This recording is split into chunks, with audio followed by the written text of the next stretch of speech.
Hello children, once again I am here with your lesson Flying Together. In our previous video I have explained the story of it, and now in this video the Flying Together part 2 we will study question answer and other exercises. First of all we will do the question answer. So question number 1 is, where did the geese live? वो हंस कहाँ रहते थे? Answer is, the geese lived in a tall tree deep in a forest. एक जंगल में एक बड़े पेड़ पर वो सारे हंस रहते थे. Question number 2, why did the old bird advise the other birds to destroy the creeper? Old bird ने दूसरी चिड़ियाओं को क्रीपर को डेस्ट्रॉय करने की एडवाइस क्यों की? So answer is, the old bird advised the other birds to destroy the creeper because in future it would become too thick and strong to cut. क्योंकि future में वो क्रीपर इतनी मोटी और मजबूत हो जाएगी कि उसको काटना मुश्किल हो जाएगा. It could help the hunter to climb the tree and kill them. So कोई भी शिकारी उसके ऊपर चढ़ सकता है और उनको मार सकता है. Next question, why did the geese cry help help? Geese help के लिए क्यों चिल्लाने लगी? Answer is, the geese cried for help because they were trapped in a hunter's net. Geese help के लिए इसलिए चिल्ला रही थी क्योंकि वो शिकारी के जाल में फंस गई थी. So next question, what did the hunter do when he thought that the geese were dead? Hunter ने क्या किया जब उसने सोचा कि सारी गीज जो हैं वो मर चुकी हैं? Answer is, the hunter threw the geese out of the net one by one.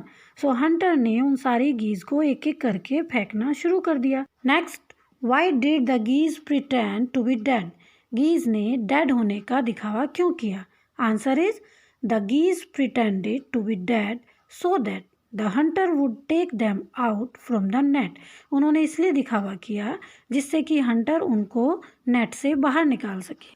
Last question is, describe one incident when you got into trouble because you did not do your work on time.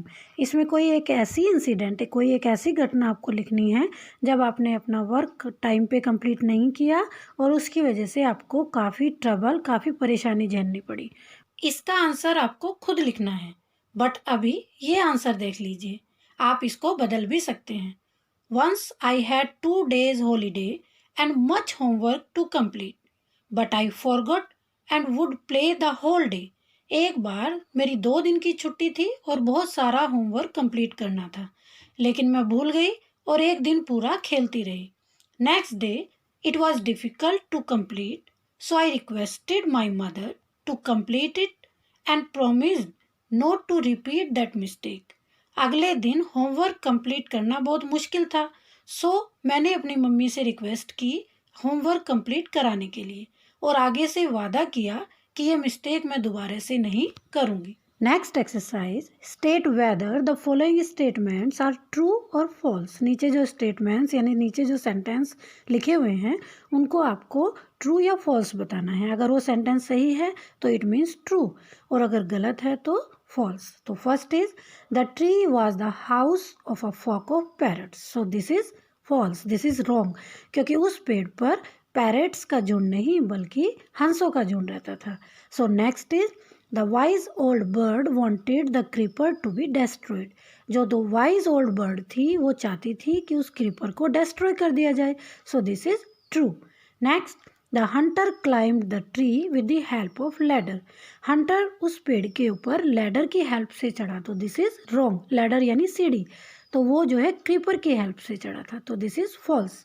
Next, When caught in the net, the foolish birds begin to weep. जाल में फंसने के बाद वो foolish bird यानी वो जो हंस थे उन्होंने रोना शुरू कर दिया. So this is true. Next, the wise old bird helped them to escape. जो wise old bird थी उन्होंने उन हंसों का, उन चिड़ियाओं को बचाने में मदद की. So this is true. On the next page, listen to the following paragraph. नीचे जो पैराग्राफ लिखा है उसको ध्यान से सुनना है. The ant and the Dove, ये इस पैराग्राफ का टाइटल यानी नाम है. On his way home an ant saw a sparkling fountain. घर लौटते हुए एक एंट यानी एक चींटी ने एक स्पार्कलिंग फाउंटेन, एक चमकदार फव्वारे को देखा. He crowd on its wall and take a closer look. वो उसकी दीवार पर रेंगने लगी और उसको देखने लगी कि देखो जरा ये क्या है। Suddenly he slipped and fell into the water. अचानक से वो फिसली और पानी में गिर गई। He gargled and panicked and waved his leg in the air. वो गार्गल यानी वो डूबने लगी एंड पैनिक डर गई और अपनी टांगों को हवा में हिलाने लगी। Help I can't swim he cried. वो चिल्लाने लगी, हेल्प बचाओ, आई कांट स्विम, मैं तैरना नहीं जानती हूँ। Luckily just at that moment, उसी क्षण a friendly dove flew by. एक हेल्पफुल डाव, डाव एक तरह की बर्ड होती है, वहाँ से उड़ती हुई गुजरती है। She saw that the tiny ant was drowning and quickly flew into a nearby tree. उसने देखा कि एक छोटी सी चींटी डूब रही है, तो वो तुरंत जो पास का जो पेड़ था उस पर उड़ गई। She pulled off a leaf and let it glide down to the ant. उसने तभी वहाँ से एक पत्ती निकाली और उसको चींटी के पास सरका दिया। Here you are, she cooed and flew away. उसने चिल्लाया, उसने कहा हेयर यू आर, ये देखो यहाँ पर, और उड़ गई। Now 3 questions are here and you have to give the answer. So question number 1 is why do you think the dove help the ant. आप क्यों सोचते हो, आपको क्या लगता है कि डव ने एंट की हेल्प की। So answer is the Dove was very kind and friendly. Dove बहुत दयालु और फ्रेंडली थी। ही टुक पिटी ऑन द एंट। उसको एंट के ऊपर, चींटी के ऊपर दया आ गई। सो ही हेल्प्ड हिम, इसलिए उसने उसकी हेल्प की। Next question, what do you think the ant felt on finding the leaf. आपको क्या लगता है कि जब एंट को लीफ यानी पत्ती मिली तो उसको कैसा लगा होगा। Answer is the ant would be very happy on finding the leaf. Ant जो है लीफ को पाकर के बहुत खुश हुई होगी। And he would have felt thankful to the dove, और वो डव के लिए बहुत थैंकफुल महसूस कर रही होगी। Next question, have you ever been in trouble like the ant. क्या आप भी चींटी की तरह से कभी परेशानी में फंसे। डिड एनीवन हेल्प यू, क्या किसी ने आपकी हेल्प की। तो इसका आंसर आपने अपने हिसाब से देना है, यानी कि आपके साथ कुछ ऐसा हुआ हो जब आप परेशानी में फंसे हों और आपकी किसी ने हेल्प की हो। वैसे जो आंसर मैंने लिखा है फ़िलहाल आप वो देख लीजिए, आप चाहें तो आप बदल भी सकते हैं। Answer is yes, one day I fell down from my bicycle and injured my leg. एक दिन जब मैं साइकिल से जा रही थी तो मेरे पैर में चोट लग गई, मैं गिर गई साइकिल से। Then an uncle help me, तब एक अंकल ने मेरी हेल्प की। He took me to the doctor, वो मेरे को डॉक्टर के पास ले गए। And inform my parents also, और उन्होंने मेरे मम्मी पापा को भी इन्फॉर्म किया। Next exercise, work in pairs. Ask your friend questions about all the things he does.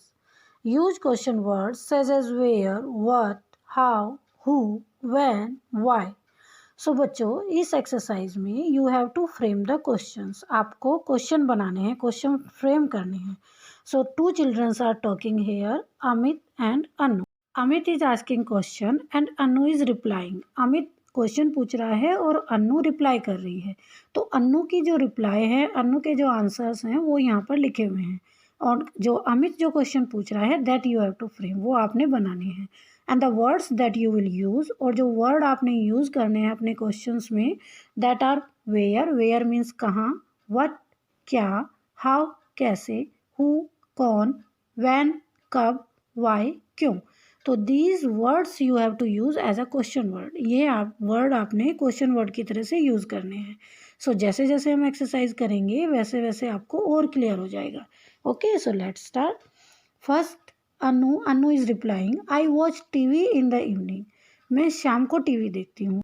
तो इसका क्वेश्चन क्या बनेगा, when do you watch TV, तुम टीवी कब देखती हो। नेक्स्ट, आई प्ले गेम्स, मैं गेम खेलती हूँ। तो इसका क्वेश्चन क्या बनेगा, व्हाट डू यू प्ले, आप क्या खेलती हो। नेक्स्ट, आई कलेक्ट स्टैम्प्स, मैं स्टैम्प कलेक्ट करती हूँ। तो इसका question, what do you collect, आप क्या कलेक्ट करते हो। Next, I play in the ground, मैं ग्राउंड में खेलती हूँ। तो इसका क्वेश्चन क्या बनेगा, आप कहाँ खेलते हो, where do you play. And the last is on Sunday I go shopping, Sunday को मैं शॉपिंग करने जाती हूँ। तो इसके क्वेश्चंस 2 तरीके से बन सकते हैं। एक वेयर से स्टार्ट करेंगे, जैसे where do you go on Sunday, आप संडे को कहाँ जाते हो। और दूसरा जो क्वेश्चन है वो वैन से स्टार्ट हो जाएगा, when do you go shopping, आप शॉपिंग कब जाते हो। ओके, सो चिल्ड्रन, इस वीडियो में बस इतनी ही एक्सरसाइजेस।